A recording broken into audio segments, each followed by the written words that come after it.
Okay. We need to adopt the agenda.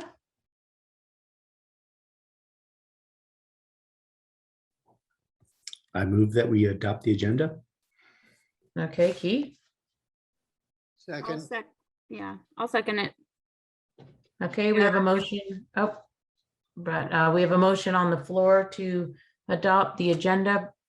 We can vote on it and then discuss. I'd like to. Or no, we have to discuss first. Sorry. Yeah. Yep. We got to discuss. Okay. We have a motion on the floor. It's second to adopt the agenda. Is there any discussion? Brad has his hand up. I'm going to go with Brad first. Okay. Yeah, thanks, Martha. Just a couple of points of clarification. First is that, I had proposed something to be put on the agenda for tonight's meeting, and there's a little bit of back and forth and confusion about that. And I just wanted to confirm that the issue that I raised is part of the agenda in Article 5, other ways to collaborate. Is that what that's for? And my second question or comment or suggestion is maybe tonight would be a good night to sort of review the process for getting things on the agenda if you're a committee member. I just found it a little confusing, and I think it would be good for everybody if we could go over that, especially since, given my experience in the last week and then Dave's experience at the last meeting. Yeah, we do plan on addressing all of that under the Article 5 on updates that will be discussed. Dave. Thank you. I would like to amend the agenda by changing the language on Article 5, changing the word update to discussion. Update implies to me a one-way conversation. I presume you intended a multi-level conversation, so I would like the word to say discussion rather than update.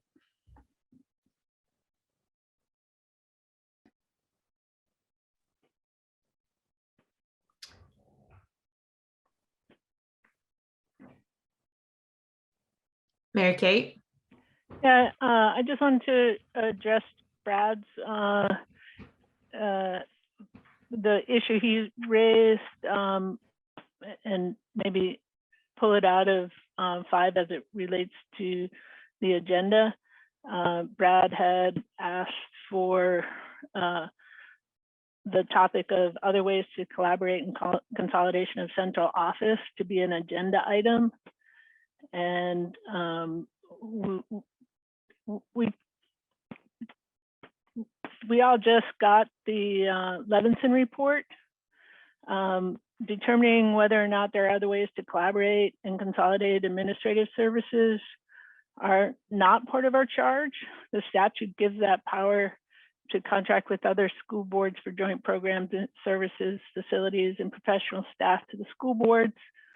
That said, the work the school board they're doing to the 2 districts around these issues may help inform our decision about whether or not to recommend a merger. That study report is a report by MAUSD, retained Nate Leverson, a national expert to examine the issue as well as other issues. That report has been circulated. We're requesting that all study members study the report and attend the MAUSD meeting presenting the discussion on January 25th, 2022 at 6:00 p.m. And then once we've completed that, our intention is to then discuss whether the study committee wants to get a report from the boards on these issues or gather any other information as the study committee as a whole believes may be helpful to our work on determining whether or not to recommend a merger. So that's that's sort of that was going to be discussed under Article 5, but Brad, I wanted to share that with you now, just for clarity, in terms of what that agenda item consists of, vis-a-vis your request for that issue to be put on the agenda for today's meeting.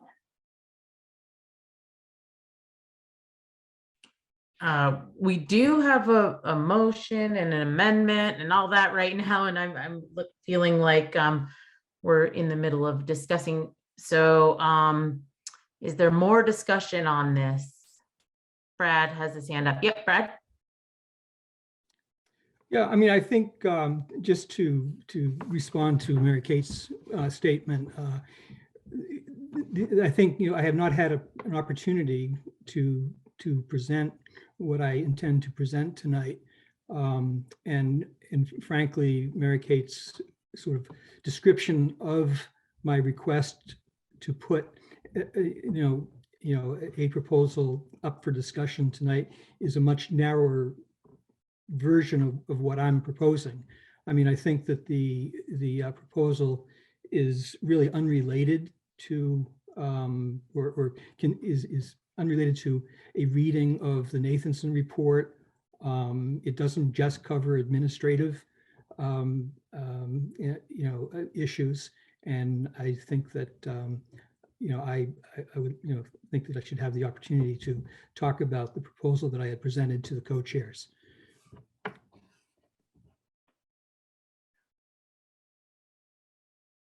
Is there any other discussion? Mary Kate. Yeah, Brad, I didn't mean to, I tried to summarize it. I understand I didn't get everything in your proposal, but I think, and perhaps you disagree, but I think having the Nate Leatherson study, being familiar with that and getting updated and understanding what the MAUSD board has done is going to inform that work. And after we've done that, having a discussion and you sharing, having that as an agenda item with you, also sharing in more detail your thoughts and opinion on that would make sense. But it seems like, at least to us, that part of what you're asking to discuss is will be informed by that study and our discussion about what we want, what the committee wants as a whole, and how the committee wants to move forward would be better, a better discussion and more informed discussion after everybody's had a chance to look at that report and hear the MAUSD board presentation. I don't know. I mean, I see these committee meetings to be an opportunity for all of us to express our ideas and our opinions, and simply putting it off just seems like an exercise in not allowing that to happen. I don't think anything that I'm going to say tonight has any bearing on the Nathanson report and vice versa. It is just it's just a proposal to expand some of the inquiries that we're making in a productive way. And I think that I should have that opportunity to present that and not be put off for who knows how long. Dave, you have your hand up? Yes, I do. Thank you. Although I agree with Brad, that wasn't the reason for my amendment. The discussion that there is part of step 5 was a update on the legal. I forget the exact wording and I don't have the agenda up in front of me, but the legal implications of school closures. And that's the item that I'm interested in having a discussion about as I tried to move in our last meeting and was ruled out of order. And I'm again trying to have a discussion about that.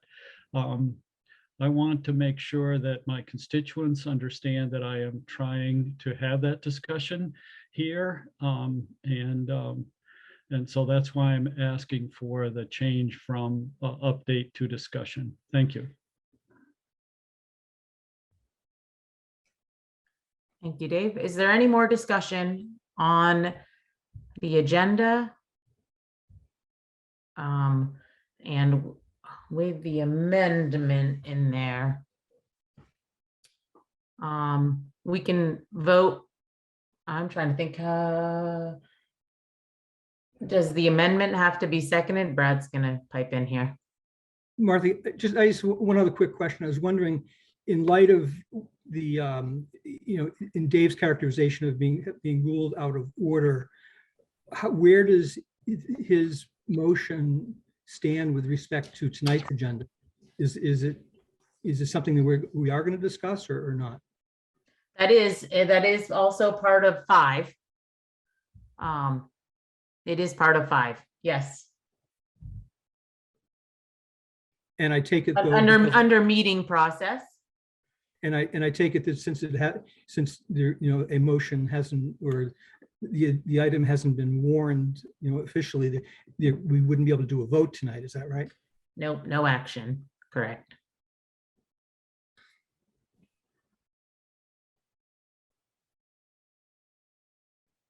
Yes, I think the amendment needs to be seconded. Then we discuss it does. that, and then we vote on that, and then whether it passes or fails, then we vote on the original motion to accept the agenda. Yep, that is what. So there's a motion on the floor to amend the agenda from on Article 5 on the agenda and change the word update to discuss. Is there anyone that wants to second that? I'll second that. Second. Okay, Brad. Is there any discussion?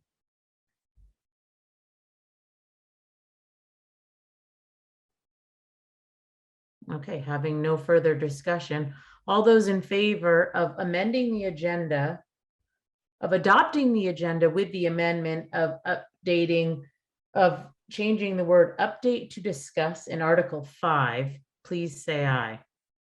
Or thumbs up. Aye. And opposed?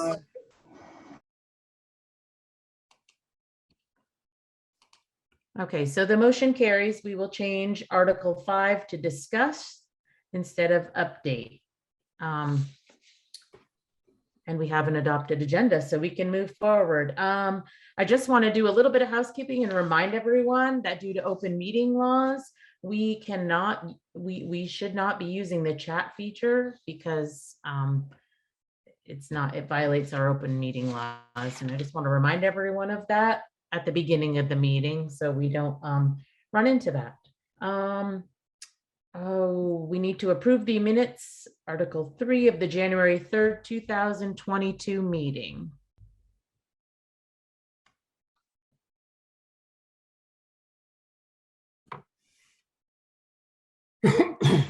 So move.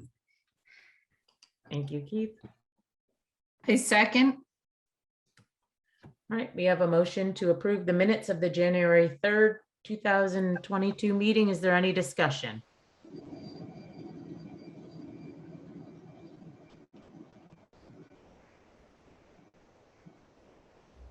Having no further discussion, all those in favor of approving the minutes, please give a thumbs up. Aye. All those oppose and thumbs down. Dave, with any abstentions? Erica has an abstention. Because it was not unanimous, Martha, you should do a roll call. Okay. Sorry. No, that's okay. So we'll go Maybe back. Lori, Yeah. Lori could help by going through the roll. Yep. So Carol, Thumbs up. Becca, Keith, Thumbs up. Aye. Mary? Erica? I'm abstaining. I haven't had a chance to look at them. Mary Kate? Aye. Sarah? Aye. Brad?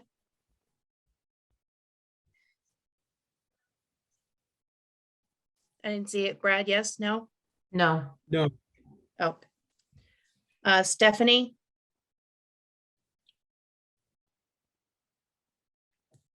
Dave?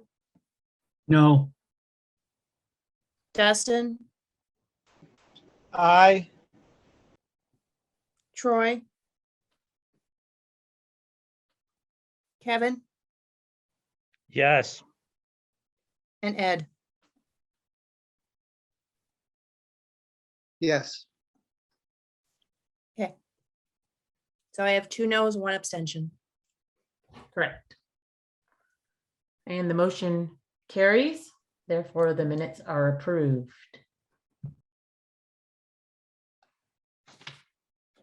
Next on the agenda, Article 4 is the February and March meeting dates and the January 25th Mount Abe Union High School meeting. Just the, there are people that aren't of it. The dates are a little bit awkward. I'm not sure if anyone was able to see that. What was scheduled, and we need to discuss that. Right, I raised with you several months ago the challenge of the meeting dates as they fall in February and March. They fall back to back just because of the way the first Monday and the third Tuesday fall in those particular months. And it is very challenging to turn around work products, minutes, agendas, things like that in a 1-week time frame. Not out of the question, and it can be done if that works for you. There are also some challenges for some folks with the February 15th date. So wanted to bring you back to that. That scheduling framework that we raised for people to think about and be aware of several months ago, and ask if you would like to make any changes to the meeting schedule.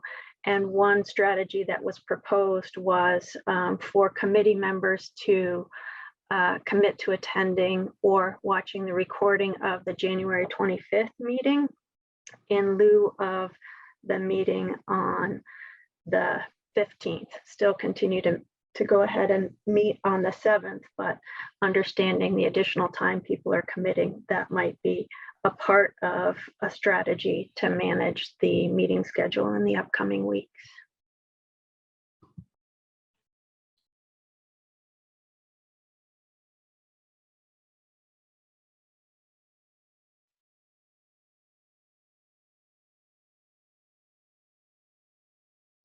Any discussion on that? Does everyone think that sounds like a good idea to encourage all of us to attend the MAUSD meeting on January 25th in lieu of the February 15th meeting? Can I see like a thumbs up of people that think it's okay to make sure everyone is okay with that? Or okay, it looks like a little bit of a general consensus to do that. I think we will move forward with that. And then March, we run into, I'm looking for town meetings here. I don't know everybody's town meeting in all these different towns, so when they'll be held. But Tracy, you want to do?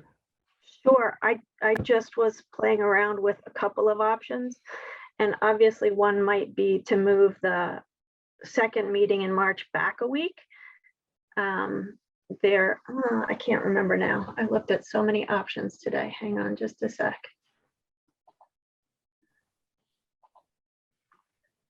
There is a school district MAUSD board meeting on Tuesday, the 22nd. So just simply moving it back a Tuesday would be challenging, but perhaps the 21st or the 23rd.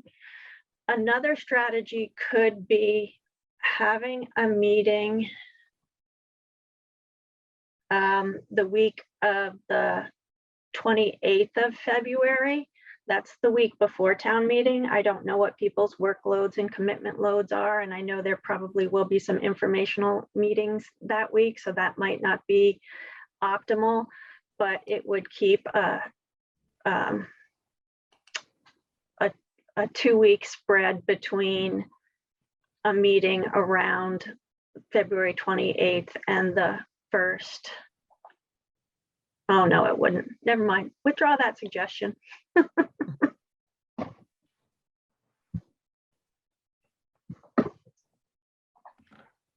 How about the week So of the you're 21st? thinking you're thinking 2 meetings in March, sort of one week and one the next. One the week of the 7th and one the week of the 14th, or changing the day of the one on the week of the 21st. Changing the 7th could go ahead as scheduled. Perhaps changing the 15th, sorry, I have 2 computers going, changing the 15th to maybe the 21st or the 23rd, understanding that the 22nd is a board meeting for some folks. The Addison 21st. Addison Northwest has a board meeting on the 21st. All right, so that Yeah. doesn't work either. It would have to be the 23rd.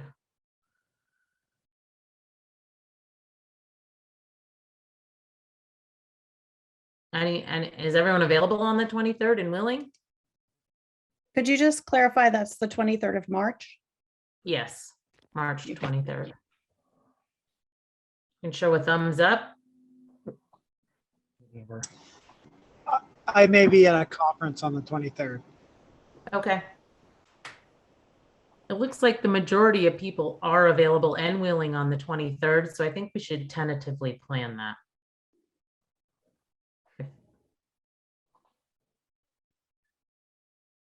Erica has a comment. Oh, just a question. So I'm trying to keep track. Yeah. Does that mean there's no meetings between February 7th and March 7th? Correct. That's Okay. correct. And there's a break from school that week in that window, so that would be helpful for the administrative team and educators who need a break.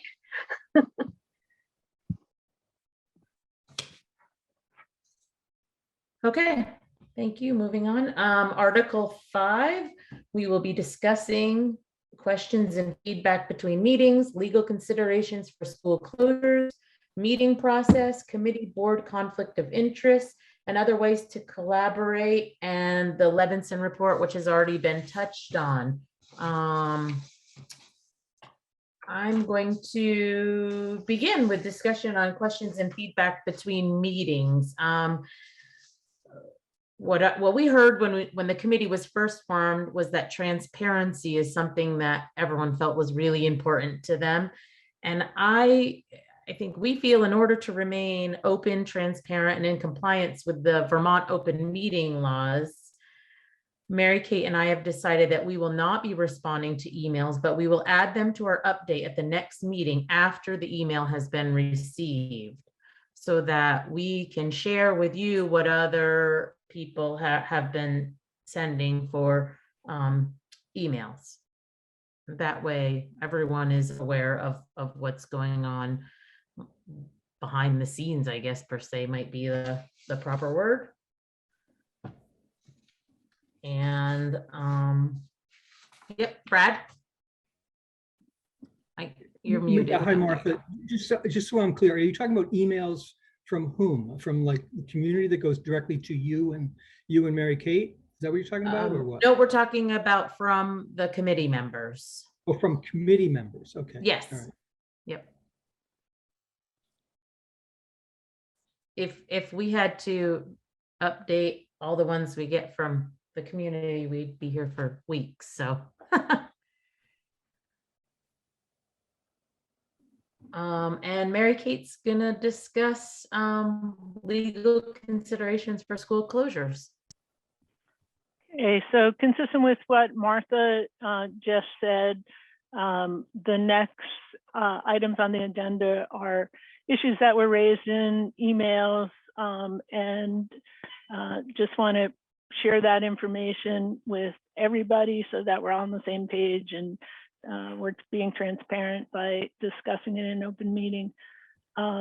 Before doing that, though, I do want to acknowledge that we did get a number of emails from community members, primarily Starksboro community members, and the board the study committee has received those emails, and thank you for sending those along.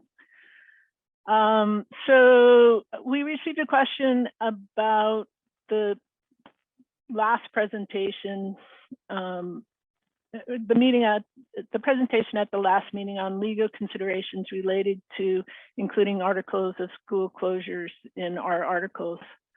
So there was some confusion about that, and this is to clarify and summarize what was presented.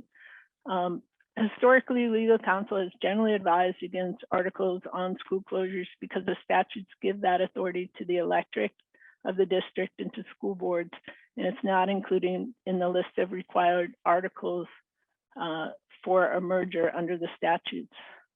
Nonetheless, merger study committees have sometimes included articles on school closures, and voters have approved such articles.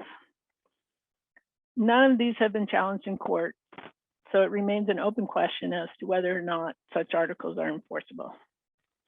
So that's just to clarify that. Any discussion on that?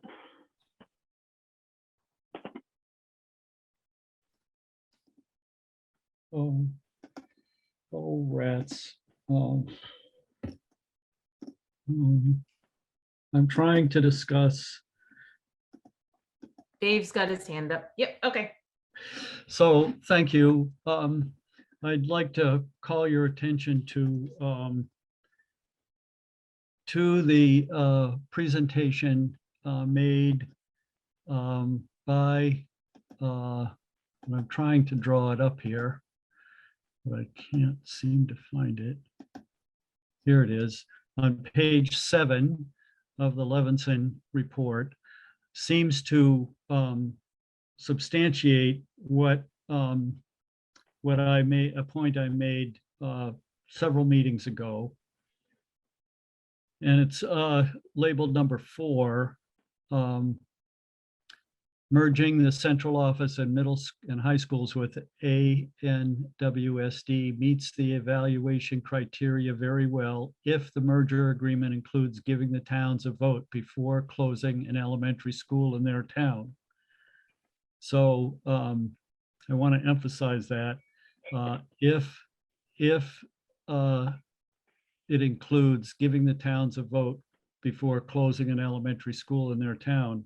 So that supports the position that I made several meetings ago, that I didn't think a merger agreement would pass the voters if it did not have such a Loctite provision, ironclad provision, I think is the language I used, in the articles, giving towns the right to vote on repurposing or closing their schools before a town vote. And that was the purpose of my motion last week. And I think that at some point, if this board is serious about a unified district, as they indicated with a vote, they are overwhelmingly, you are overwhelmingly supporting the notion of a unified district. I don't think that'll pass a vote in the MAUSD district without an ironclad provision regarding closure of schools in elementary schools in a town. You can continue to ignore me and rely on what I regard as biased legal opinion. such an ironclad provision can be put in the articles. It can be voted on with regard to creating this unified district, if you so wish. And that would give enough flexibility in the minds of MAUSD voters to potentially support such a unified union. Thank you. Dave, I appreciate your comments. I kind of feel like you're way ahead of me on this. I just barely got that Levinson report and I have not had time. I feel like maybe referring to it is a little bit, I'm not there. I'll be honest with you on that. And I wonder if anyone else is. We haven't been privy to that as your board has at this point. That was just something that we got. So I think that's kind of a hard thing for me to handle right now with that. But Kevin has his hand up. Kevin. So yes, in the 11th report, it did say that. I don't know if Nate drew out legal tested or untested opinions of that. He relied heavily on a community input committee, which was strongly fielded by people that have a very strong opinion about that. So I think that's probably where he got a lot of his lead to make that statement. There is also the point of view that you know, a town can hold the whole district hostage by not allowing to be closed for a variety of reasons. And you know, it makes a whole lot more sense to have this a district-wide vote discussion. You know, there has been things said to the effect that if a town if a district has a good reason, a town will go along with it. The flip side is if a town has a good reason, a district could go along with it. So I think, you know, Nate came down pretty heavy on that. I agree with that, but I'm not sure his basis is legal, and I'm not sure his basis is narrow scope. Thank you, Kevin. Brad? I think Dustin was next. Sorry. Okay. Yep. Dustin. Yep. I thought yep. Dustin. Oh, hi. I haven't had time to read the Levinson document that was sent to us earlier today, but I have read the emails that have come to all of us from the people in Starksboro and Lincoln, but mostly Starksboro over this last week. And, you know, one thing that's they're saying pretty consistently out of Starksboro anyways, that they're not going to be in favor of anything that doesn't explicitly have something included in the Articles Agreement that gives their town residents the right to vote on whether their school's repurposed or closed, anything impacting their K through 6 kids receiving their education elsewhere. So, you know, I'm concerned not just that this merger agreement, you know, a merger won't pass for that reason if we don't include something in there, but also there are many who the next step is if that's not included, it looks like it would likely their next step would be to separate from the current district, similar to how Lincoln did, and that's a concern of mine that would complicate things in our area even further if they were to do that. So I know we don't need to include articles, you know, to this effect in our document, but I just have a feeling based on feedback I'm hearing from the community that if something's not included and they're asking for it very loud and clear, that they're not going to be in favor in it. Not only are they not going to be in favor of it, they might then look to leaving MAUSD. Thank you, Dustin. Brad? Yeah, just briefly to follow up on what Dustin just said, I think I mean, the flip side of not being required to put them in the articles is that there's no prohibition against putting them in. And it seems to me that it's a good idea to do it, given the community, sort of the circumstances that we're facing in the various communities. And as far as its nexus with the Levinson report, all the Levinson report does is just sort of confirm that or bolster that position. I don't think we need to decide whether Nate has a valid legal position or not. I mean, there's nothing in the law that says that we can't include something like that in articles of agreement. Thank you, Brad. Tracy? Oh, you're muted. Sorry about that. I wanted to speak to process and timeline, just to help you figure out as a committee how you want to manage this discussion. First, commend you for thinking not only about what might be best, but also what the communities can support and how you can convey clarity around really important issues. So it's all excellent conversation, excellent work to do.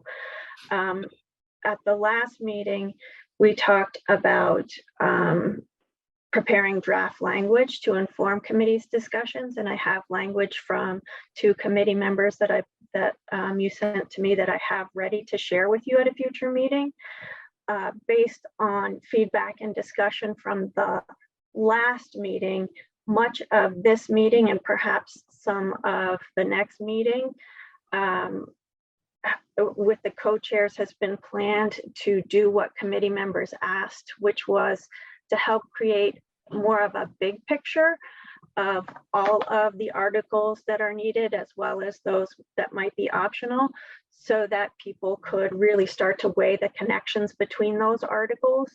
So that's the plan for this, that was behind this agenda and perhaps the next agenda, understanding that also understanding the Levinson report was also on the radar and work that the committee very likely would want to work to understand. So just process wise, I wanted to let you know that this topic isn't necessarily going away. It's not going away. Obviously, it's a really important one for the committee to grapple with, but also want to be sure that the community has the broader big picture understanding that folks asked for before you spend too much time going in too deeply to specifics. Thank you, Tracy. Next, we will be discussing a meeting process. Mary Kate's going to be discussing meeting process. Right, so we received an email that raised concerns about not taking up Dave's motion on school closures and for failure to run a proper meeting. I just want to share, so we're all on the same page, that I don't believe we've taken any formal action on any items that haven't been so warned, and certainly we haven't done so without a consensus of the full committee to move forward. With regard to Dave's motion, Erica raised this concern that school closures were not warned as an action item. I asked Dave if he was good on waiting on consideration of his motion, and he agreed. The issue of school closures is a really big and important issue, and it requires that we have a chance to learn from each other before taking any formal action. And I appreciate the good discussion that followed and look forward to further discussion as we move forward in gaining the broader perspective. Dave? Yeah, so my concern with regard to meeting procedures and was that, we have this proposed language that's come forward. I think this is the 3rd meeting where we've had proposed language, and we discuss the proposed language and we give a thumbs up or a thumb down. And so then it goes into some sort of document that somebody's keeping track of with all the agreements that the committee, all the things the committee has agreed to because they've done thumbs up.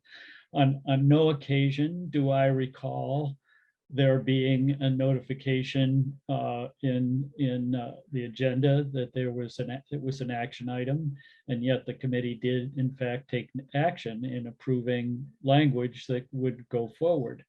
And you know, when you can't really have it both ways, I don't think, and play with any kind of fair rules. Either that's the way we're going to construct the thing, is we're going to have these discussions and do a thumbs up and thumbs down, then put it in a document, and then eventually we'll have an action item that will approve the entire document. Or we're going to have an action item each meeting, and we're going to act on it.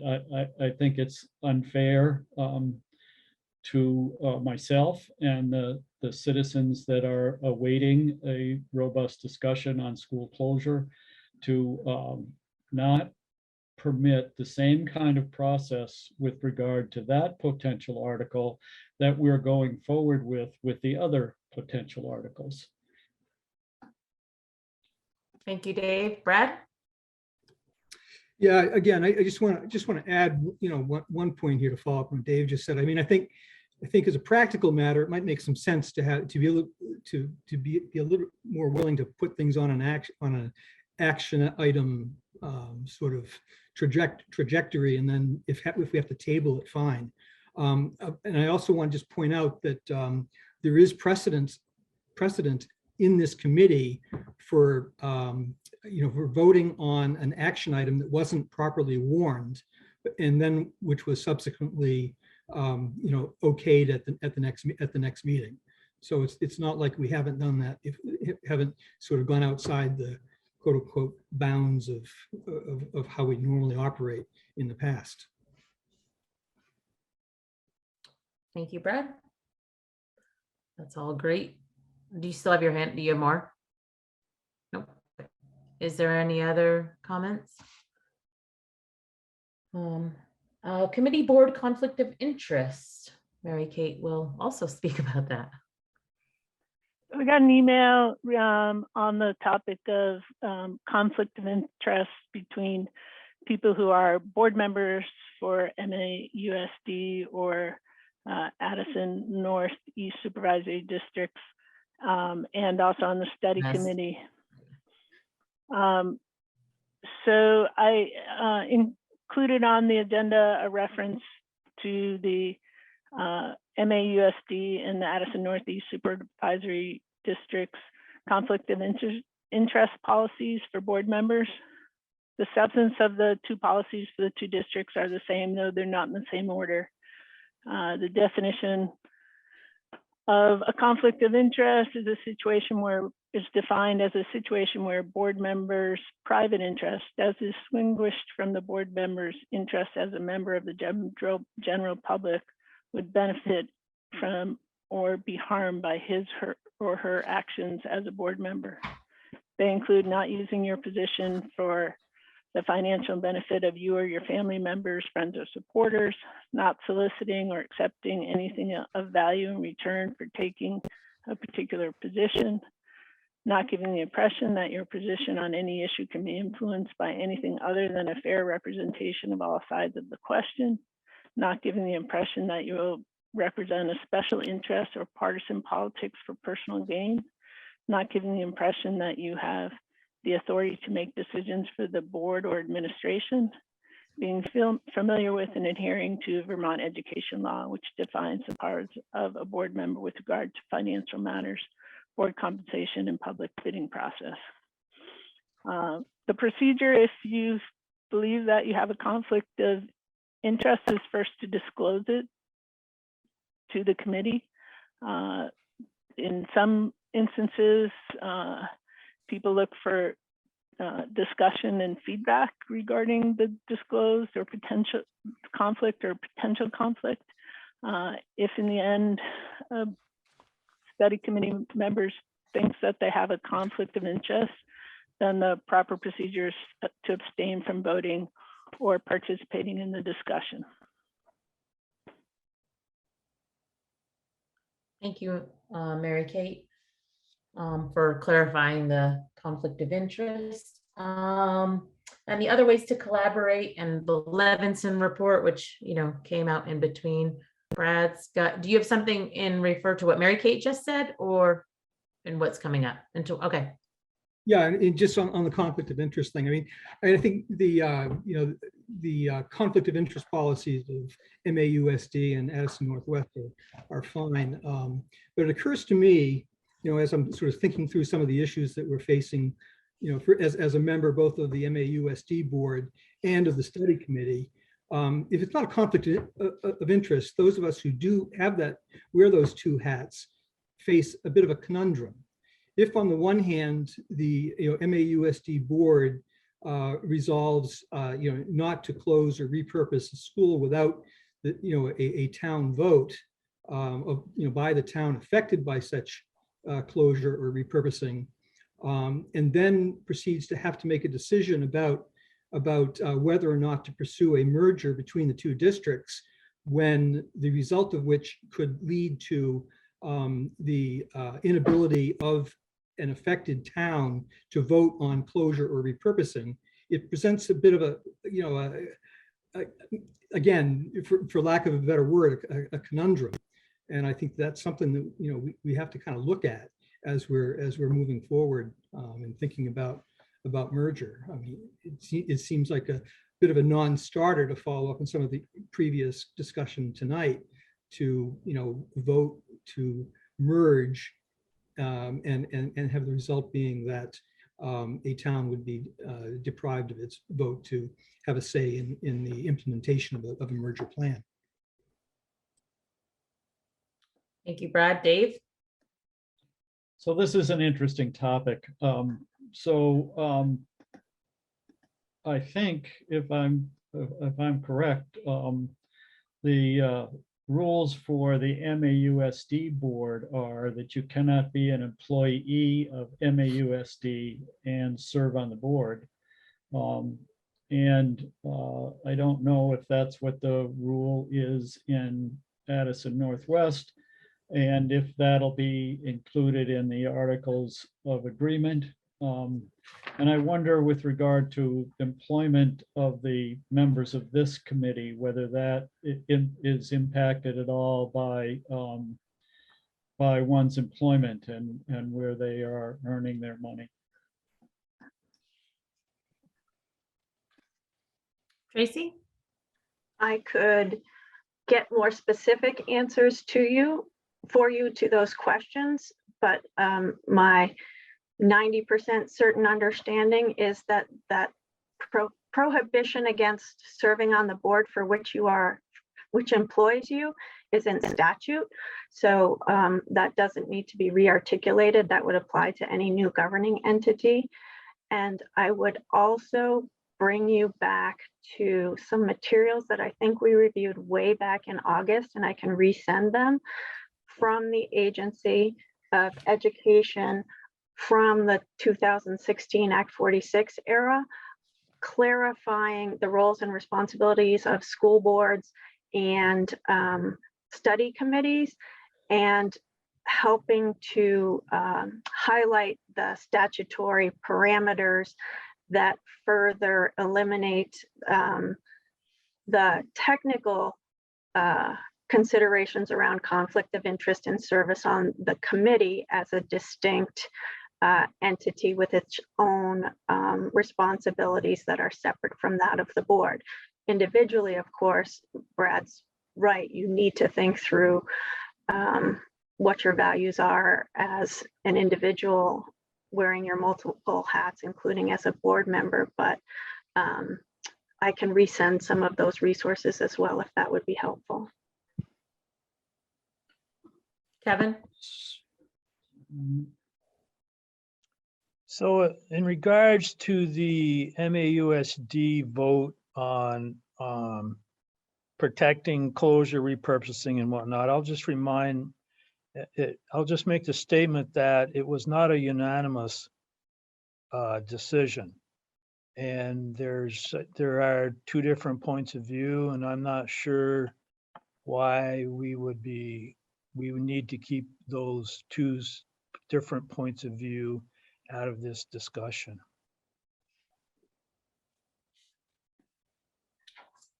Thank you for all of those comments and information. It's good. Mary Kate, do you, oh, Erica's got her hand up and Dave too. So, okay. Erica? Oh, I just wanted to say to the question that Dave had about, whether it's appropriate for people in this merger study committee to be employees of the school districts. Because if it's not appropriate for them to be on a school board, is it okay for them to be here? And I think the answer, I'm obviously not a lawyer, but the sort of common sense answer and the answer I get from my experience working on contracts, negotiating contracts, is that we as a merger committee are not in charge of anybody's hiring, firing, or salaries. So the people that teach in the schools have just as much stake in this discussion as anyone else. And this merger committee is not determining they're working or not working. So I don't see there being any conflict. And in fact, I see it as very valuable to have the voices of the people who are working in the district as a resource to the rest of us on the committee. So I just wanted to say that. Thank you, Erica. Dave? Thank you, Erica, for that, because I found Tracy's response vague, and I wondered, I wished for a more accurate interpretation. So because if we have high school at Mount Abe and middle school at Virgins, there's likely to be quite a number of middle school teachers that aren't going to, will be no longer employed in the Mount Abe building, and a number of high school teachers that will not be employed at the high school. I mean, we're doing this to save money, right? And I think a lot of the savings comes in staff, if I'm not mistaken, from the budgetary presentation. So there is some implications with regard to mergers regarding employment. And I suppose the superintendents would make the argument that without a merger, the staff cuts might actually be more dramatic but different than they would be under a unified union. So I think it does impact employment. So I'm thankful for your answer, Erica. I wonder what the legal answer is. Thank you, Dave. Dave, I'll be Tracy? happy to get you that for a future meeting, as I said. Okay, Mary Kate, are you, okay, yeah, the conflict of interest and other ways to collaborate, and the Levinson report is all sort of I already really covered that. Yeah. I just wanted to do, I covered it above because I wanted Brad to be clear about what we're talking about. We were just, so, but I don't have anything to add. Okay, Brad? Yeah, I have some remarks I'd like to make regarding collaboration, which really is totally irrespective of whether this committee votes to merge or not to vote. It has to do with sort of information and information gathering. I was struck by Troy's and Dave's comments about thinking outside the box at the last study committee meeting. I personally am undecided about whether a merger is a good idea or not a good idea. Although, frankly, I do have some concerns about merging, the transportation implications and the equity issues involved are not the least of them. If it turns out to be the best way, if a merger turns out to be the best way to serve our kids, then I would support a merger.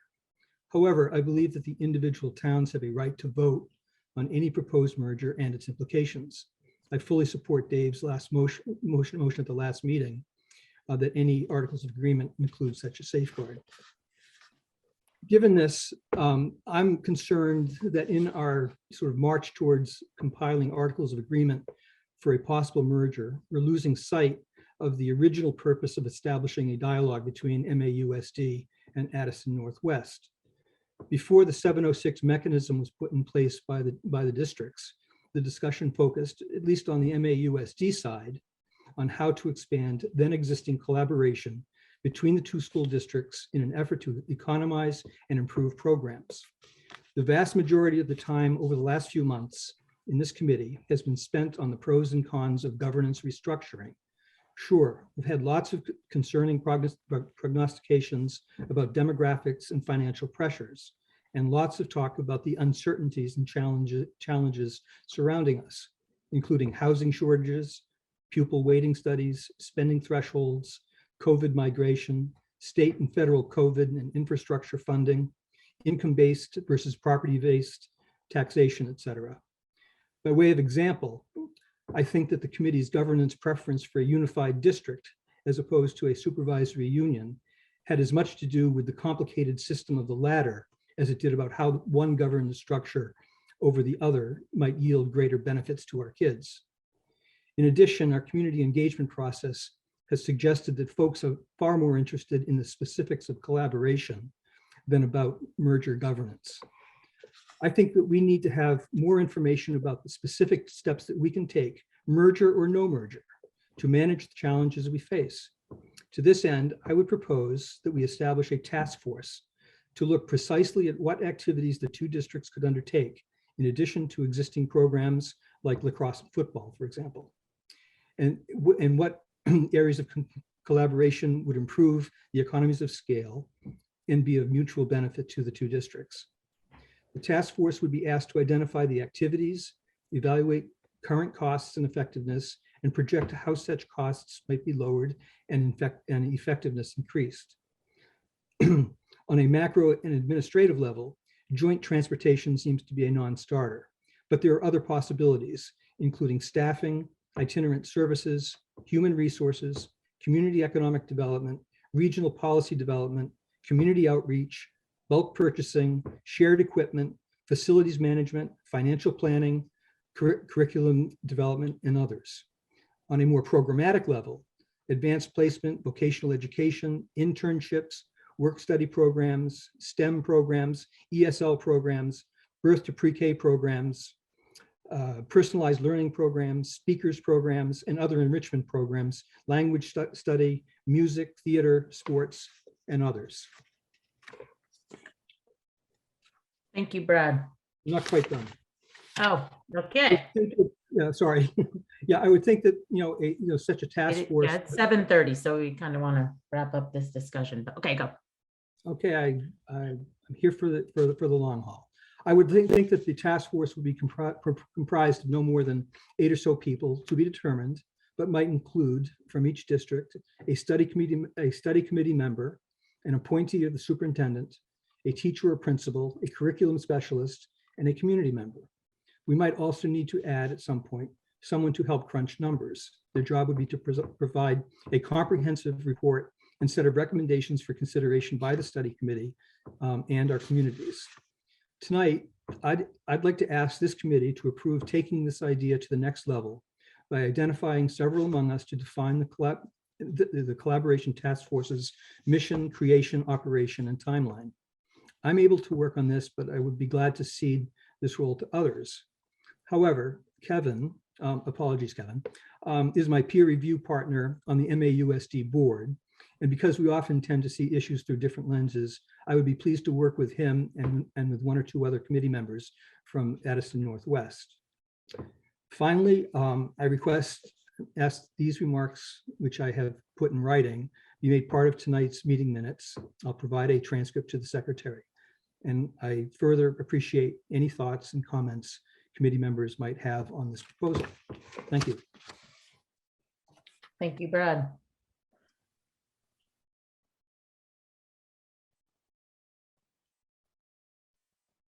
Okay, Mary Kate is done.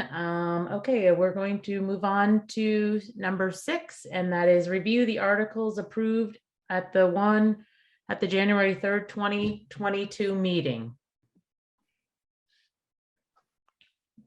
Did Hey. everybody? Thank you, Yeah. Martha. I'll just do this really quickly. The articles that were discussed at the meeting, the draft version, have been updated, and there are 4 changes that were made that I just want to bring to your attention and give committee members an opportunity to say that seems to be headed in the right direction. That's not the right direction. That's surprising. Any general feedback. We talked last time in article number 1 and throughout the document around confusion around the names of the entities we were discussing. So article 1 includes the state district number behind the names of the necessary districts. So that's in article 1 now. Article 3 has been updated to change the word from equitable to equal. And article 4 has the language that you added around to clarify that while no construction is needed as part of this unified union, the proposed possible, if it's recommended, unified union that's currently being modeled, that doesn't mean there will never be construction. So that was added per your discussion and request.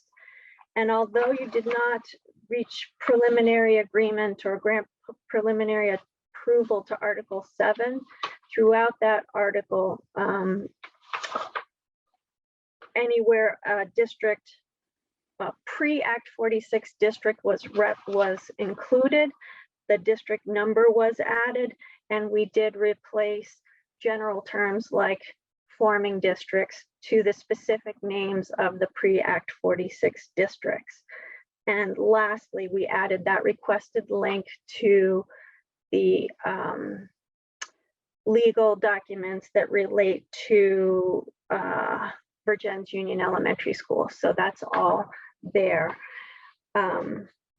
Certainly would welcome any discussion, questions, feedback, clarification. Just wanted to make sure the updated draft reflects what you thought it would.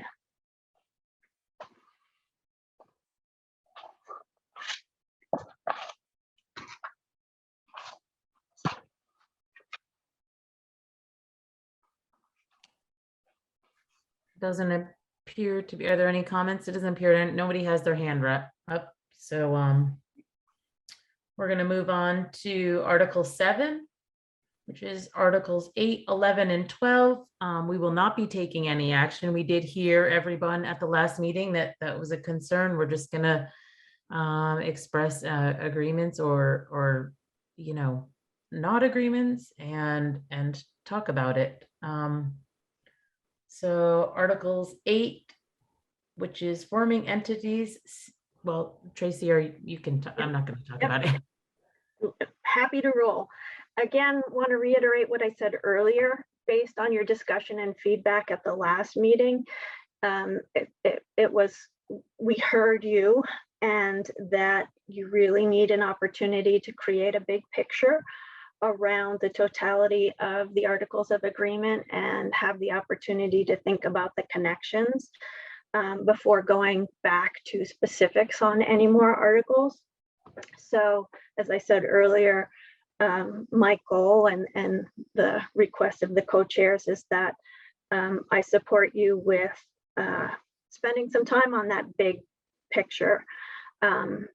Acknowledging at the same time that there are things that you're going to be working on, like understanding the Levinson report for MAUSD.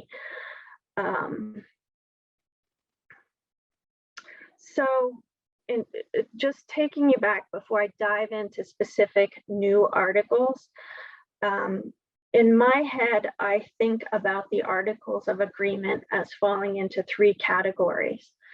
there are articles that have to do with how a unified union or whatever union you're constructing is made, what it is.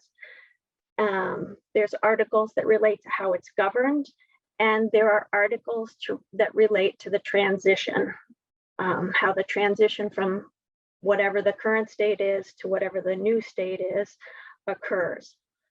The how it's made or what it is articles, you've already really talked about, and they have to do with establishing the forming districts, the operating structure, the grades to be served. The name would be on that list too, I think. In terms of how it's governed, in my mind, a lot of these things relate to things that are the responsibilities of voters in statute. And that had to do with disposal of property. We've talked about it, but not reached any resolution. The structure of the board, the way the electorate votes, whether it's Australian ballot or in person in an annual meeting. And that's an area where the committee might ultimately decide to have some discretionary articles around things like community involvement and an expression of your preference for a supervisory district, if that's something the committee wants to include. And then that third chunk of articles, for me, I put the date of the formation, the date of the vote, the date the new entity starts to exist. That creates a transition window, which I'll show you in just a few minutes. Transitional considerations like school of attendance, which we started to get some background on, transportation, staff assignments, collective bargaining agreements, and school closure and or ceasing to use a school building for educational purposes could potentially fit in that category in my head or in anybody's head. But the point is, those are the big chunks of types of articles that a study committee needs to address, and some of the topics that study committees could add as well. So over this meeting and the next meeting, really want to talk through conceptually some draft language for starting points for certain articles, and for some areas remain much more conceptual, like around board composition, to allow you to have some discussion about strategies that align with the values and meet the needs of your communities and position you, I think, well for the direction that you want to go if you elect to merge. So around board operations, as we did with school closure, keep it pretty conceptual until you have some opportunities for deep discussion. So starting with some that are a little more concrete and give you an idea of the frame for some of the articles that we're going to remain conceptual with. Wanted to look at articles 8, 11, and 12.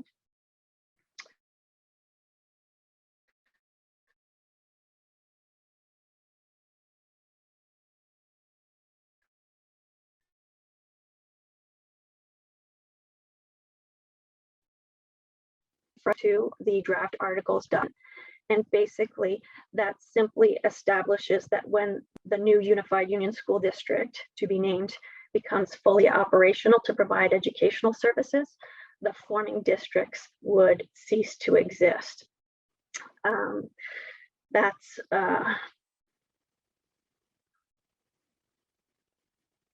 an article that was in both Addison Northwest and MAUSD's articles for their original formations. And again, the dates would need to be added to the documents, but based on your prior discussions, could be July 1, 2023. And typically, the ceasing to exist of the forming districts is maybe 6 or 7 months after, leaving a window for forming districts to conclude any business that might be necessary prior to their complete discontinuation of operations. From what has been observed through prior transitions, it looks like audits are the only thing that those entities need to consider. So it depends on your typical timelines for audit return. My guess is they're done into the boards around now in January prior to town meeting. So it might be January or February that actually works best. But that's typically what this article, which establishes that the forming entities for a unified union cease to exist, look like. Jumping down to Article 11, that establishes the date of a vote. You have been working tentatively with a November 2022 vote date. This article also could include language on the form of a vote. I think one of the two, Addison Northwest or MAUSD, had sample language or the draft language of the ballot here. This committee could choose to do that as well. Just need to pay attention to the requirements in statute, which frame out the required language for you and require that any language for the question be presented in a substantially the same form as is in statute. And lastly, the new district would commence full education operations on a specific date, and that could be July 1, 2023. Again, those things are totally up to you to decide. The intent of reviewing them tonight was, again, to give you an idea of the timeline for a vote, this transition period, and a timeline, a potential timeline for a new entity beginning to exist.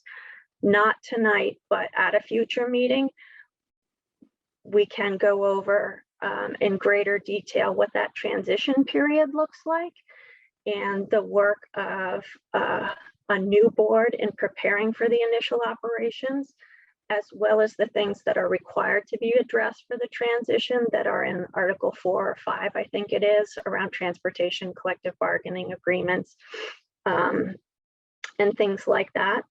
And school administrators and district administrators are preparing to help talk about what the transition opportunities and pathways might look like if a unified union was formed, which could be useful and foundational based on some of the discussion tonight to think about what are the opportunities for collaboration and independent of how they're facilitated in terms of collaboration or a governance change, thinking about the timeline and what those big pieces might be. So that's the overview of those three articles.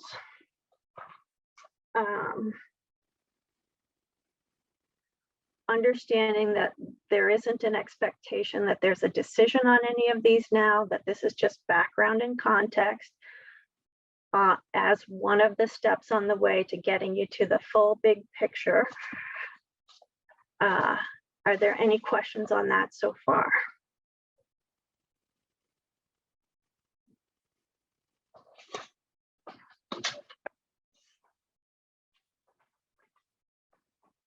Do you want me to just call on him, Martha? Kevin? Yeah, sorry. I don't need to, I certainly don't need an answer, and I just put this out here.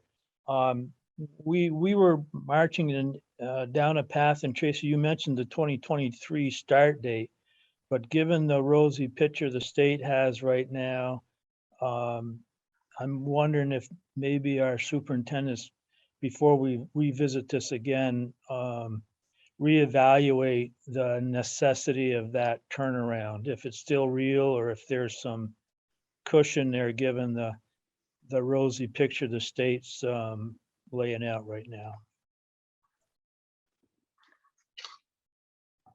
I've added it to the list and will follow up with Pat and Sheila.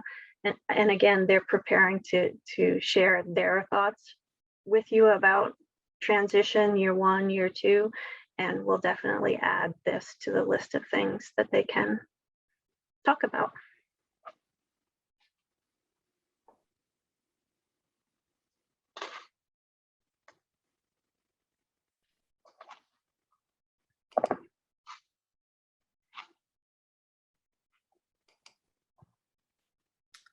Okay, moving on. It appears there isn't any more discussion. So Article 8, considerations for board composition, provide directions for draft articles. Yeah.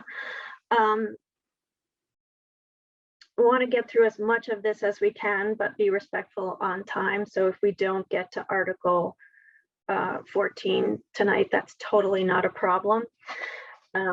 Board composition is one of those things that has lots of considerations, and there are lots of options.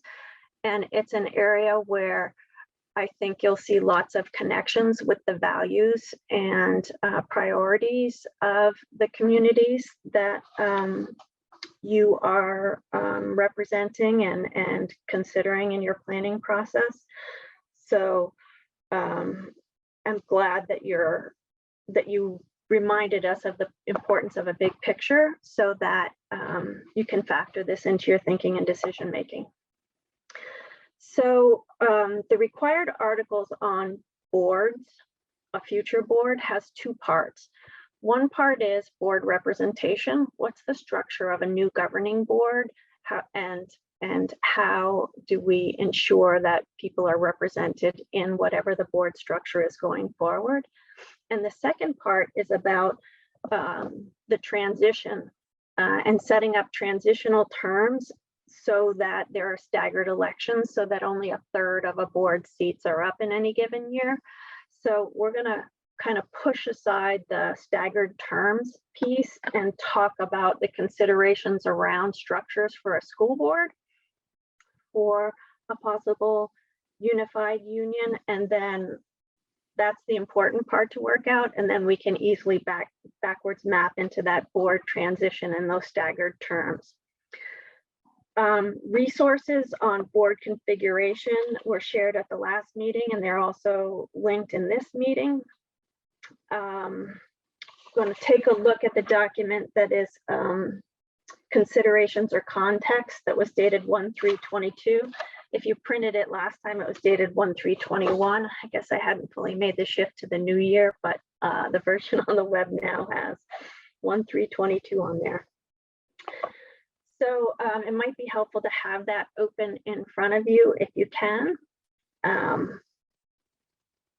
What that document begins with is some information that is directly from the Vermont AOE website, and it includes some items that or parameters in law that a committee needs to keep in mind when thinking about how a school board is structured. So the requirements in law are that the total number of board members needs to not exceed 18. Each member town is entitled to at least 1 board member, and board membership has to be structured to meet proportionality requirements of the Equal Protection Clause. That's the 1 person, 1 vote kind of concept, and that people need to be represented proportionately in governing bodies. Statutes also allow strategies like at-large board members, meaning from anywhere in the district, and also at-large voting by everyone in the district. And they authorize weighted voting if that's a strategy that helps in constructing a board design to ensure proportionality and help create a structure where constituents feel like their vote counts and their voice matters. So with those considerations, that creates 3 options, which have variations, but 3 major options. One is proportionate by town. The second option is at large. And then the third is a hybrid model, which includes elements of proportionate and at large structures. So again, as I talk through some of these structures, it's a good opportunity to think about what's most important in terms of governance and representation in your region, and perhaps what strategies you're most interested in diving into, so that we can hone in on language that might meet your needs and or create structures where you can get some feedback from your communities about what makes sense. So I'm gonna look on to the second page. This is data that you've seen before. It's primarily the important data is the 2020 census data, but I continue to include prior year's data just because it's interesting. You know that you have 10 towns and 2 districts, and populations range from 446 to 3,782. So there's many different sizes of towns in the regions that we're considering. With these populations in mind, I'm going to walk you through the 3 options: proportionate, at large, and hybrid. And then hopefully either tonight or at a future meeting, be sure that there's time for lots of committee discussion about how the various options fit with the values and priorities, and get that direction for drafts for feedback, or to narrow a recommendation for you to dive into more closely. So moving on to page 3 as a frame of reference, I'm going to start with at large and then jump to proportional and then go back to hybrid. So we're going to go out of order here. The at large model, I'll explain to you what a fully at large board might look like. To create one, you could select a board size of up to 18 members, because that's the maximum in law. And actually, I think 3 is the minimum. Board members in an at-large board structure can reside anywhere in the new union school district and can be nominated by any voter in the school district. And all voters get to vote on a single list of candidates. In an at-large structure, weighted voting isn't allowed. So basically, if you wanted to have a 7-member board, you would. There'd be 7 seats. Those board members could come from any community in the merged district, and everyone in every community gets to vote on every candidate. So it doesn't matter where you live. It doesn't matter where the candidate's from. They represent you. You vote on their candidacy, and they're accountable to you. So that's completely at large. Does that make sense? Okay, I'm seeing some head nodding. I would, it doesn't, Dave, do you have a particular question? Or Kevin, you have your hand up. So let me start with Kevin. So I guess I'm thinking of trying to correlate some of these to area boards. I know Mount Abe is based on population in each town. And Middlebury has something that's maybe at large. I'm not really sure, but they have something that's different and controversial. So Yeah, I don't know if we could correlate these two different boards around the area. They have a hybrid, so let's not go there yet. This would actually be, imagine the old town construct and town school district. It's one board that's elected by everybody in the town. And it didn't matter which area of the town you lived in. If you wanted to run for the board, you got a petition and you ran for the board. In a hybrid model, the same would be true within the parameters of the new school district. anybody from any community could run for a board seat, and everybody from every community votes on every board seat. It kind of creates one super town, one mega town, if you go back to the old town school district model. Dave, did that help at all, or do you still have a question? I don't have a question. It's just we don't run the things that way in MAUSD at this point. Each town elects their person or people to the board to create the correct balance.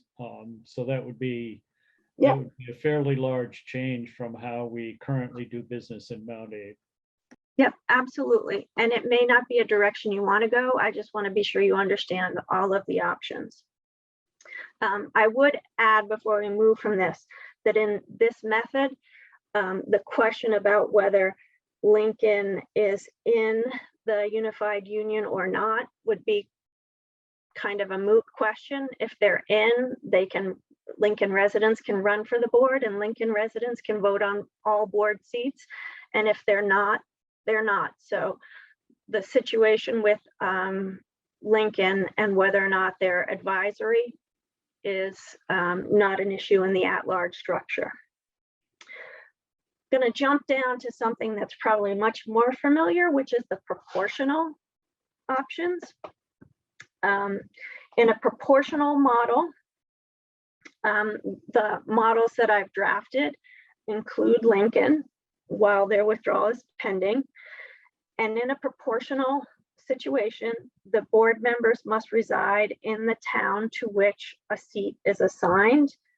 Nominating petitions come from voters in that town that the seat is assigned to, and voting for each seat is only by voters in the assigned town.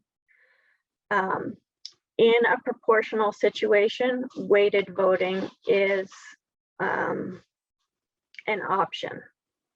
So on page 4, there are several options of a proportional board, none of which you have to accept. They all could be adjusted somewhat and somehow. And there are some examples of what weighted voting might look like. I want to take you all the way to the right, and the last 2 columns look or frame what a board composition might look like if it was a 10-member board. There are 10 towns, and remember, statute says 1 board representative for each town. And since we're talking about a 10-member board with 10 towns, if that's the size you wanted, it would be 10 seats with 1 from each town. If there was a sense that 1 from each town didn't feel proportional, weighted voting could be considered, and the weights based on population are in the column to the right of the board seats column, the very last column, which calculates the weight that each person's vote could have if, for example, the articles provided for a 10-member proportional board with weighted votings. Obviously, the pros of a weighted voting in a 10-member board of this construct is that it's very proportional. The cons are that it can be confusing, and the board would really need to have some thoughtful management processes about how votes were handled if they were weighted. So that's what a 10-member board might look like. Sarah, I'm going to circle back to you, but I want to go to some other ones to see if I can create a big picture and then answer questions. So I'm going to jump all the way to the left and look at an 18-member board. You can see in the first column is the town, the total population, and the percent of the total. In an 18-member board, seats could be apportioned as they are here, with roughly 1 seat per 1,000 citizens. However, it's not possible to do that perfectly, since some communities have less than 1,000 and some communities have fractional proportions of 1,000. So to come up with this model, assigned 1 to every town, and then assigned the remaining seats to get to 18 to those with the highest fraction above 1,000. This could be done differently. It's just a draft of how an 18-member board might be constructed with proportional representation by town. If weighted voting was to be added to that, the weighting is a little easier to think about in this construct, since there's about 18,000 citizens in the communities we're looking at. So it's roughly 1 vote per 1,000. So the weights correlate exactly to that. When looking at the weights in the column, you'll see, for example, that Bristol in this model would have 4 board members, but their total weighted votes would be 3.72. So an individual vote would be 3.72 divided by 4. Again, a complicated system to ensure super high levels of proportionality, which could be a super high priority for the committee and the communities. It also has that drawback of being confusing.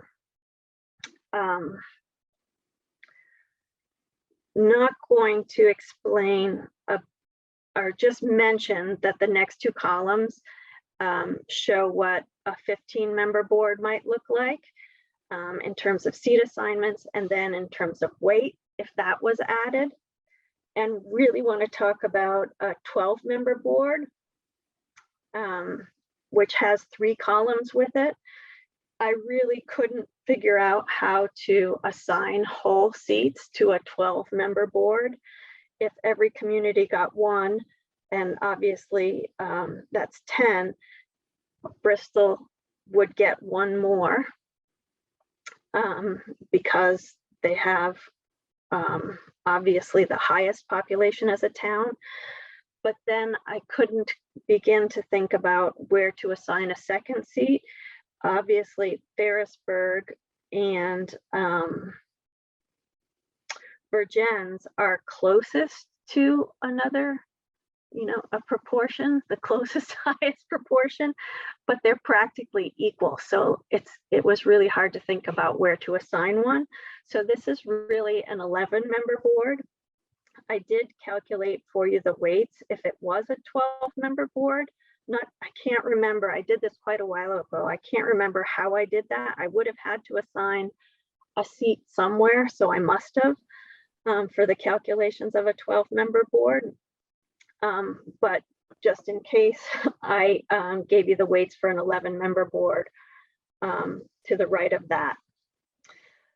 Want to say that in these models as well, if for some reason Lincoln completes its withdrawal from the current district and does not vote to join as an advisory district, these models could still hold true with 1 less seat in them. Or there could be a strategy for redeploying a seat if Lincoln doesn't join, and we could perhaps structure the articles very carefully to prepare for that possibility. So now I will pause and ask Sarah. You're muted. Hi. So is the difference that you have to then have a weighted vote if you go with this type of model? Because my understanding of Addison Central is that the reason why they do all at-large voting is because some of their towns are so small that Middlebury was super dominant. And so for them to have a board under the level, they all had to vote on all of their towns' representatives coming in. And so that's what made it a hybrid versus otherwise they would have had to do this weighted model.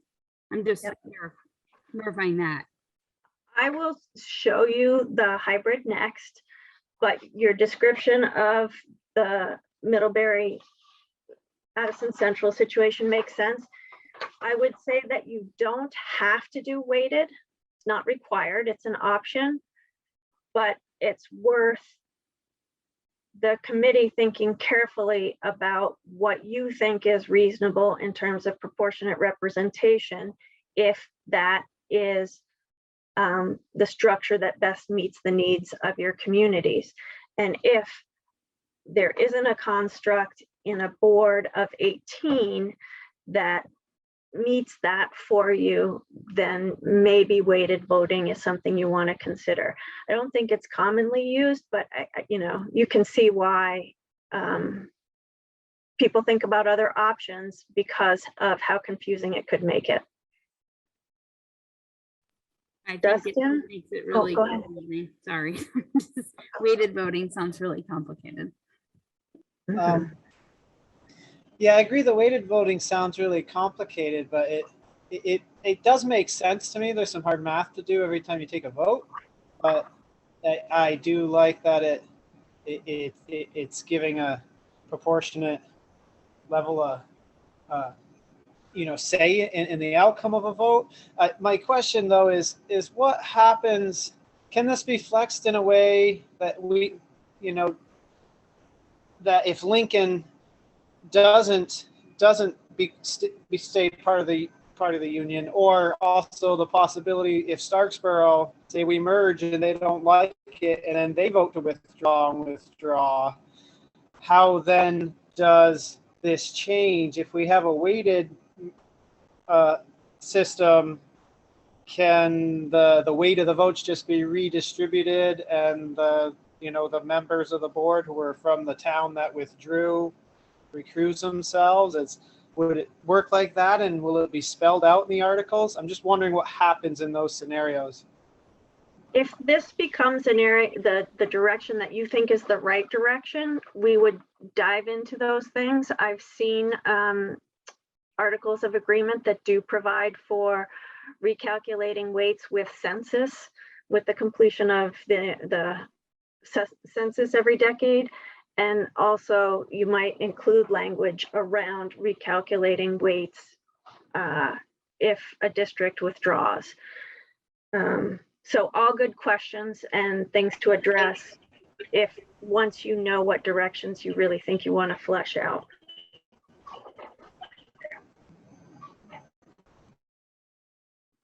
Kevin?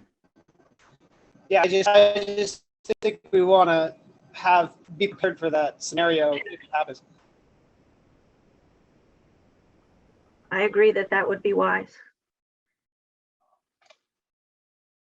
Kevin, you're muted. There you go. Sorry.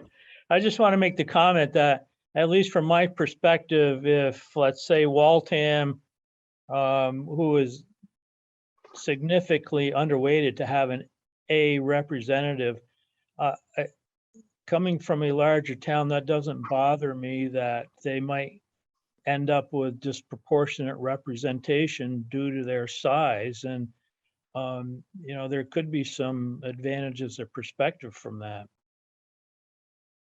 Yeah. Again, as a committee, you really need to grapple with, if proportionality is your strategy, grapple with what you think is reasonable and your best shot at meeting the proportionality test in the very unlikely event that it was ever challenged. Dustin, I don't know if your hand is still up or it's up again. New question or? Okay. So I'm going to move on to hybrid. Oh, go ahead. No, I just forgot to put it down. It's down now. Great. So now I'm going to move on to hybrid, back to page 2. So there are a bunch of options in hybrid as well. You could see that there's all kinds of possibilities just within the proportional construct. The hybrid is a mixture of obviously at-large and proportional representation. And these are 3 options to give you a starting point around what you might think about if you wanted to go with a hybrid model. And as I think Sarah noted, other systems in the region have looked at hybrid to try and balance those many priorities around proportionality and adequate voice. So option 1 is again, a combination of designated or proportional and at large. And I suggest starting with a board size over 10, between 11 and 18. The idea being that you meet proportionality requirements and you ensure voice for all communities by assigning 1 seat to each town, 10, or it could be less if somebody wasn't a part of the union. And for those seats, the board member assigned to those seats needs to reside in the town that the seat was assigned to, right? If you're going to be a representative of Moncton, you should live in Moncton. And for those seats, the petitions are signed by the voters in the town that they're assigned to. You could also have additional seats, up to 8, up to the max of 18, that are considered at large. And they could be seats that are filled by people from any community. They could all be from one community. They could all be from 8 different communities of the 10. They could be nominated by any voter in the new district. They're at large, so they're voted on by everybody. And in this model, voting on all seats, including the ones designated by town, would be voted on by all members of the district. That's how you could meet the proportionality requirements. And that kind of model has been tested in statute. So although you might be a Bristol representative, everybody from all of the towns would still get to represent you or get to vote for you. So that's one hybrid option where there's some designation by town to ensure everybody has voice. There's at-large seats, but everybody from every community votes on every seat. Another option is proportional allocation with at-large voting. Again, a way to broaden community voice in who represents everyone on the board. So you could select one of those proportional models of 10 to 18 seats. Probably not 10. You could do 10. But more likely a higher number, closer to 18, probably in this model.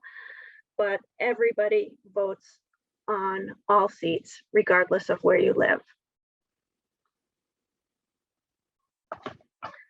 A third option to get you thinking about a hybrid model is that you could potentially assign seats to groups of towns proportionately, providing for nominations from within that cluster of towns and voting by that cluster of town. So for example, a 10-member board, and this is just based on population, not based on anything else. A 10-member board might be comprised of 3 seats to the combined towns of Ferrisburgh, Virgins, and Waltham, 1 seat to Panton, Addison, 1 seat to Bristol, Lincoln, and then 3 seats to Moncton, New Haven, Starksboro. You could combine Panton, Addison, Bristol, and Lincoln and have 2 seats. So every chunk gets to vote on more than 1 seat. So there are that's all. That only adds up to 8 in your model. Yep. And that in a hybrid or an at-large model, you don't necessarily have to have 1 for each town. You have broader flexibility.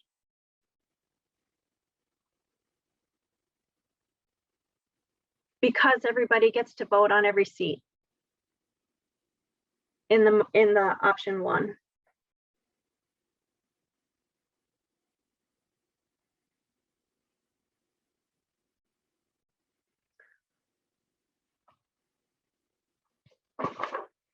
It's 8:16 and there are things to talk about. Mary Kate, you have your hand up. Let me answer your question, but then I would invite you to think and just ruminate on this until we bring it back on an agenda, and think about what you think might be worth diving into further, anticipating that there'll be some committee discussion about strategies for board composition or board structure that aligns with the values of your communities.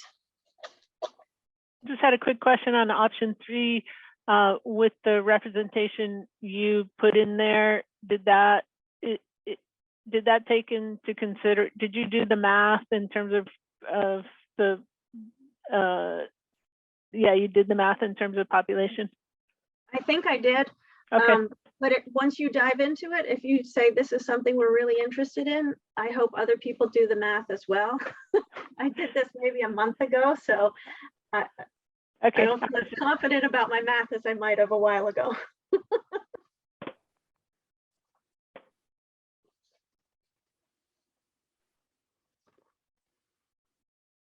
Thank you, Tracy. Any other comments?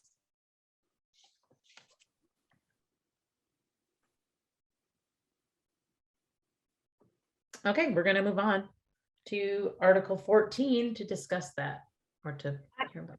In the interest of time, I suggest we table that and just go on to communication and public comment, and I will bring you back to that at a future meeting.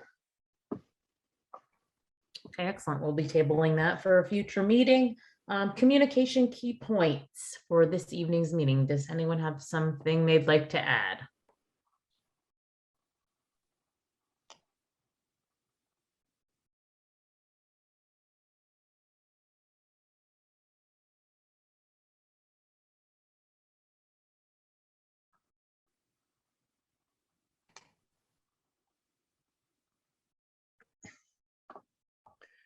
Well, we continued on our overview of the article structure for a possible merger. Yep.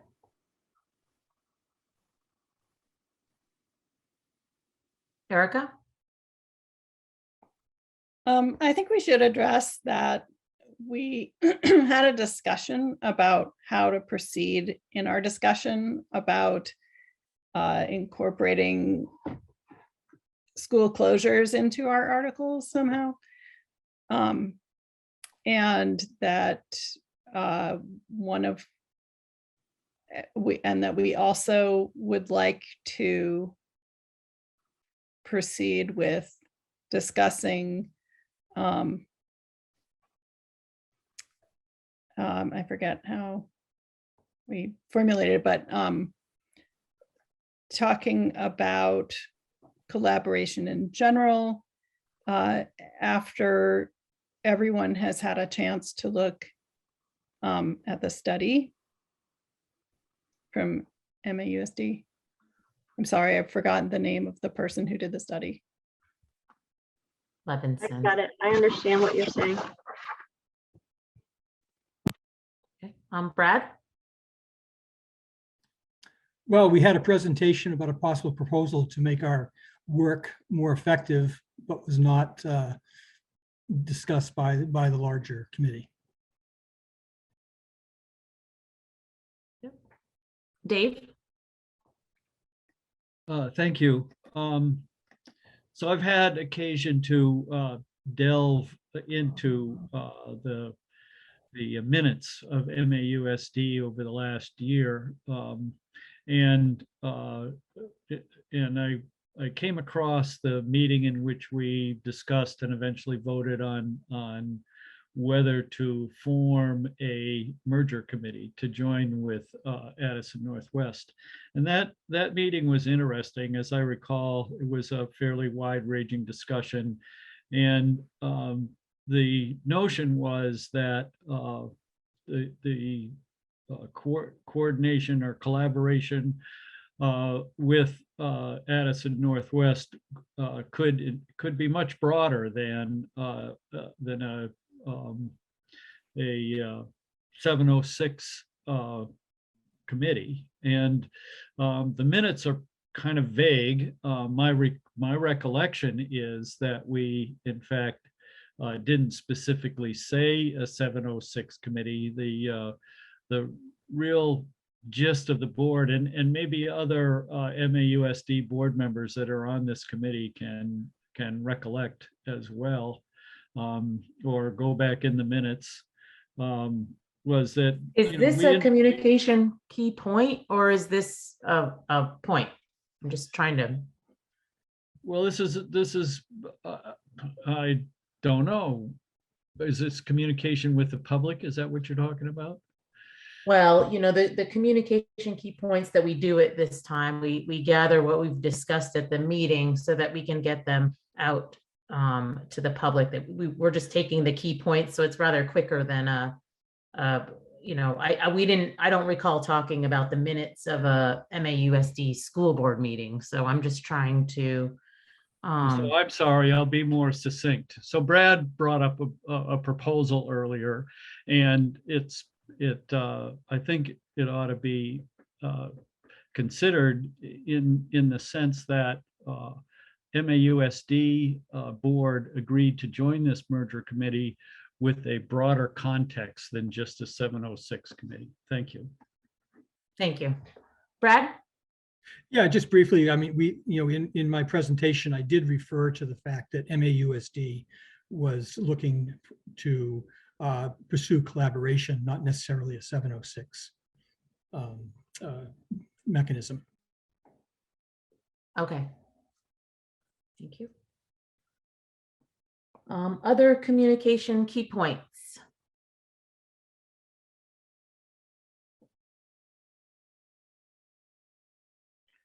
Mary Kay? We talked and learned about different potential ways to comprise a new board.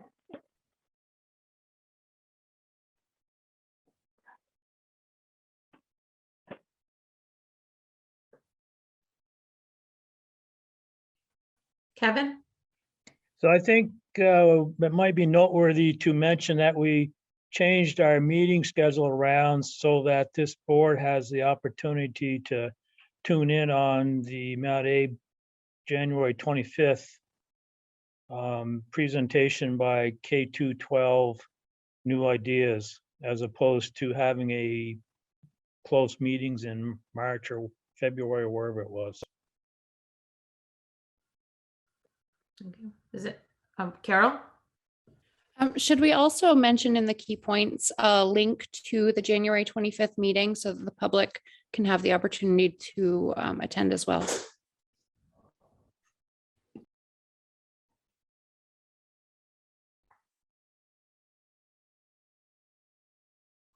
Any other key points that anybody wants to add to what we have to go out? Having no others, a possible op-ed. That is, all right, Kate. Yep.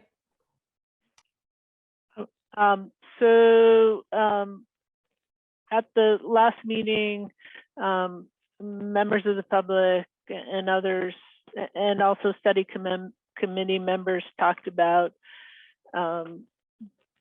there being some confusion about what we're doing and trying to clarify that for members of the public. So Martha and I drafted a proposed op-ed and wanted to share that with the committee, get feedback on it, and put it out for publication if that's is what the committee wants to do.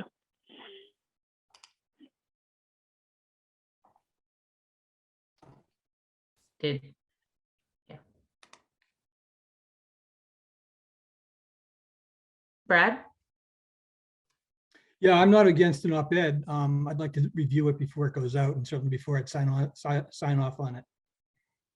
It's attached to the agenda.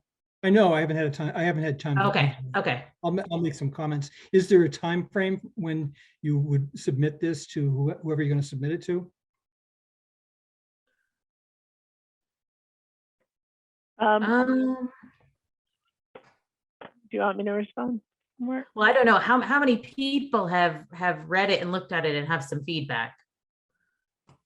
Because maybe not everybody has read it, and that might be, let's take some feedback. Yeah, I mean, all right, we've got some people that have read it and have had some feedback, and okay, Kevin. I guess I have mixed emotions about if I haven't read it yet, to hold it up.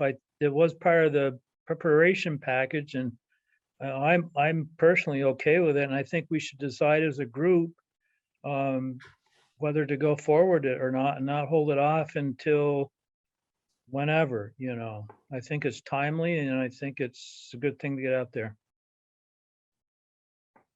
Dave? So as I just said, you know, I don't think that MAUSD board voted to join a 706 committee. So that particular line I don't find is helpful. The line that says the committee's responsibilities are specified in Vermont law 16 VSA 706B. I think the rest of it is acceptable. I don't agree with it. It wouldn't be the op-ed I'd write, but I'm in the minority. Sarah? I think there's nothing, it just straight up says what it is we're doing, and it doesn't have anything offensive in it, and it gets to the point, and I think it's nice to have our voice be out there, and I appreciate your time taking to write it. And just to go back to something that I feel like gone back through so many times, the only option to forming a study committee is to actually form it legally with the 706B, and that is why we did vote to do that. Thank you, Sarah. Erica? Yeah, I would echo what Kevin said. I think about that. I think the timing, we don't really want to hold it up too much. I think, and I think it is, as Sarah said, a good statement of what we're doing, what until maybe today I understood us to be agreed that we're all doing. And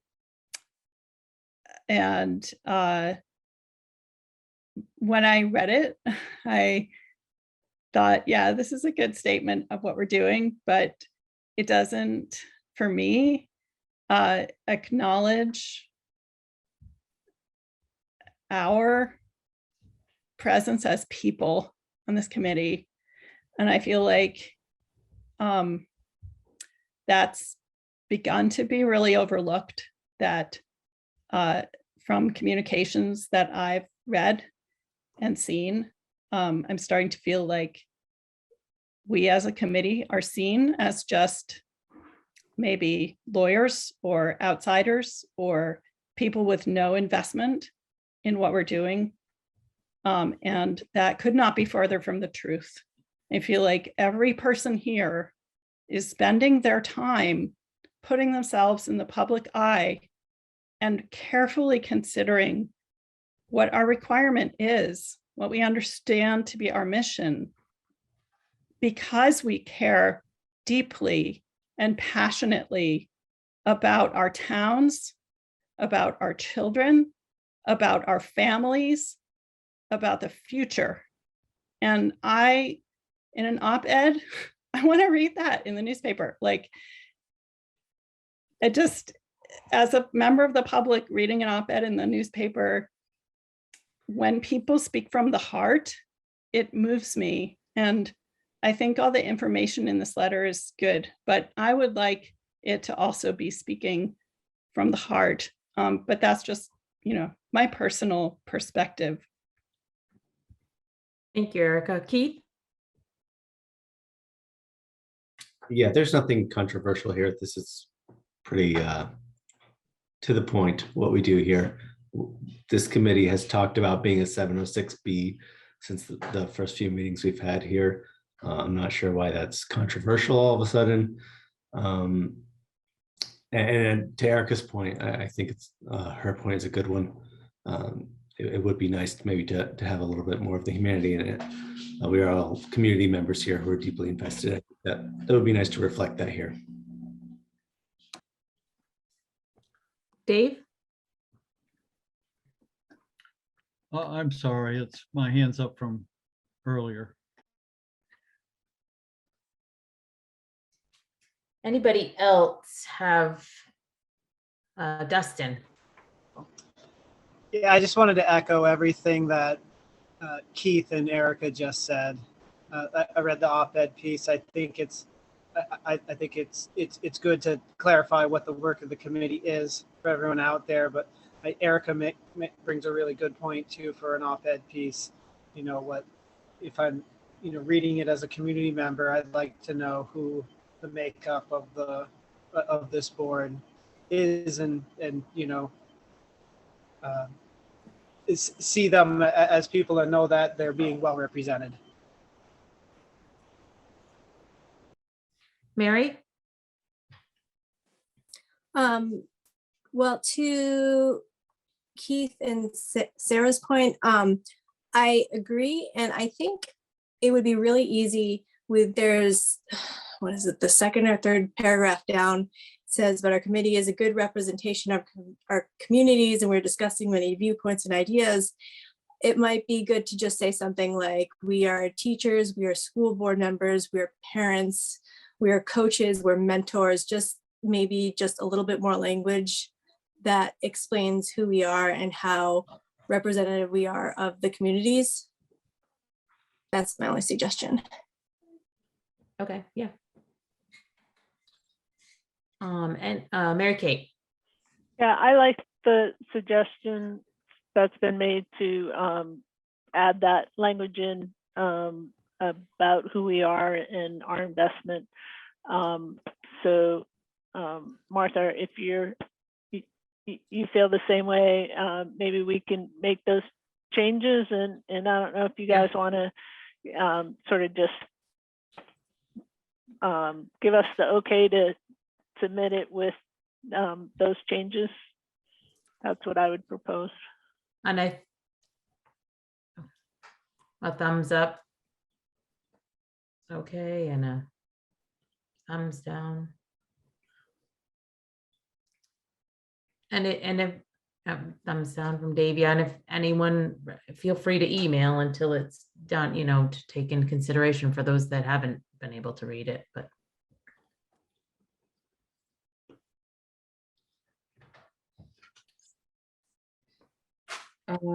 Town meeting.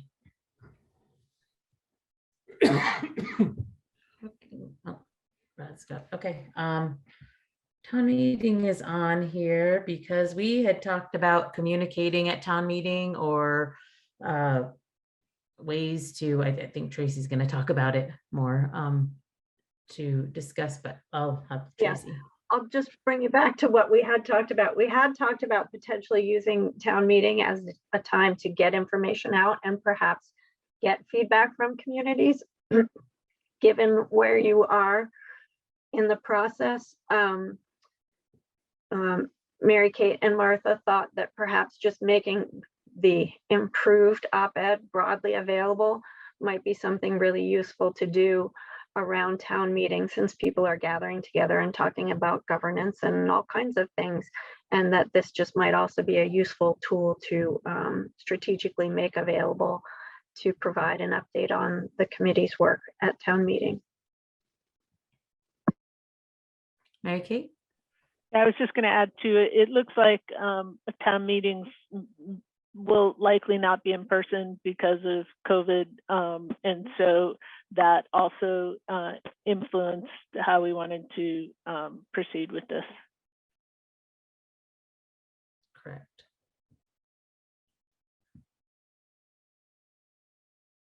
Any other comments about town meeting?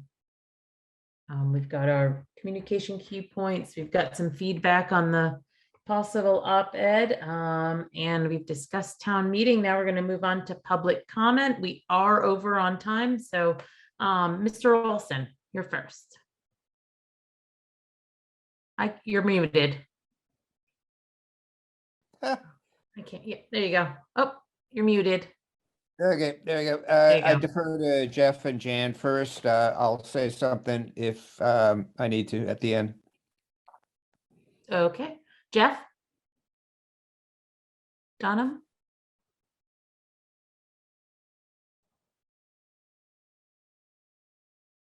All right, I'll move to Jan McCleary and Rich Warren.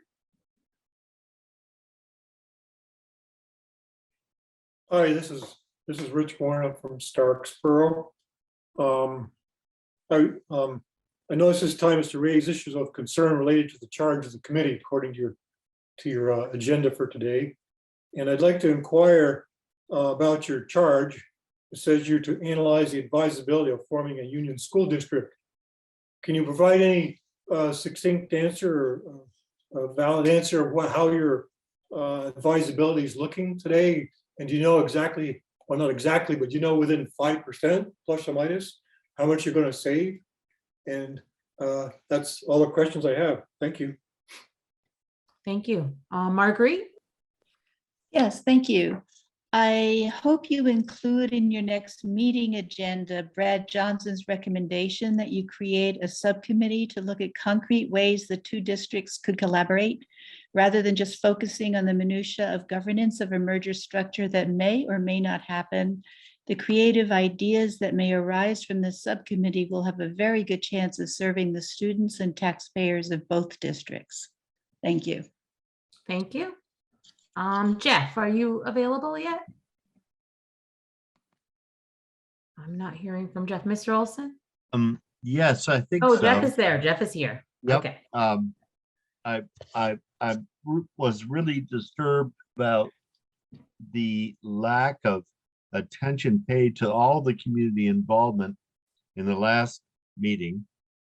I mean, all the input, very little of it was really present except for a few members, Dave Sharp, Dustin Corrigan, and Ed McGuire, and a few others.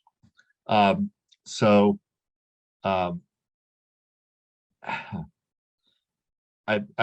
like to pass it on to Herb, make sure he's heard, because you're just not hearing from the community, and you're not actually spending your time usefully if you're not talking to the community.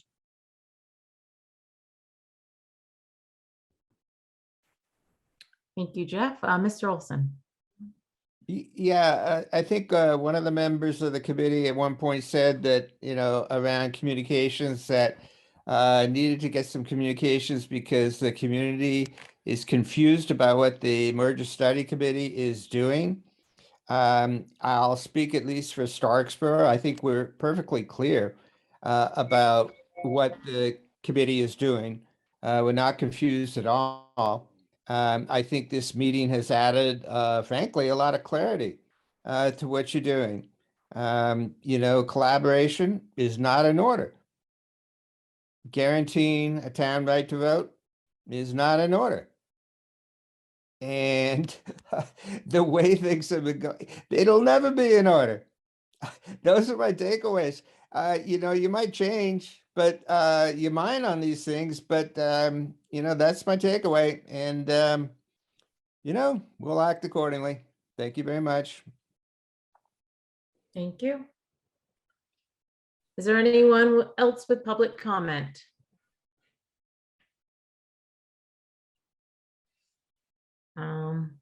I don't see anyone. It appears there's no other public comment. Can I get a motion to adjourn? So moved. I'll second it. Sarah. All those in favor of adjourning, say aye or thumbs up. Aye, aye. All opposed? Any abstentions? Motion, meeting is adjourned. Have a great weekend. Thank you.